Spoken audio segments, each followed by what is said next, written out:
ഇവിടെ എൻ്റെ മുറിയിൽ മൈഗ്രെയിൻ ചികിത്സയ്ക്കായിട്ട് വരുന്ന മിക്ക രോഗികളും നമ്മളോട് പറയുന്ന ഒരു കാര്യമാണ്, സാറേ കുറച്ച് കഴിഞ്ഞിട്ട് ആ AC ഒന്ന് കുറയ്ക്കാമോ, അതല്ലെങ്കിൽ AC ഒന്ന് ഓഫ് ആക്കാമോ എന്നല്ല.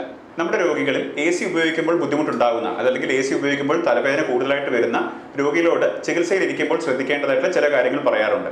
ആ കാര്യങ്ങളാണ് ഈ വീഡിയോയിൽ ഷെയർ ചെയ്യുന്നത്.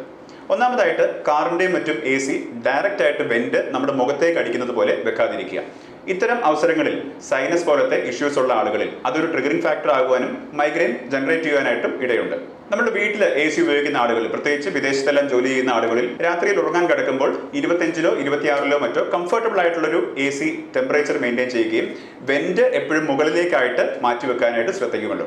ഓഫീസിലായിരിക്കുമ്പോൾ ഒരുപക്ഷെ നമ്മൾക്ക് ടെമ്പറേച്ചർ റെഗുലേറ്റ് ചെയ്യാനായിട്ട് സാധിക്കാത്ത ആളുകൾ, പ്രത്യേകിച്ചും സെൻട്രലൈസ്ഡ് AC മറ്റും ആകുമ്പോൾ കൺട്രോൾ നമ്മളുടെ കയ്യിലില്ലാതെ വളരെയധികം തണുപ്പിന്റെ അടിയിൽ ഇരുന്നു കൊണ്ട് ഓഫീസിൽ പോകുന്ന ദിവസങ്ങളെല്ലാം അവർക്ക് തലവേദന ഉണ്ടാകുന്നു എന്ന് പറഞ്ഞു കേൾക്കാറുണ്ട്.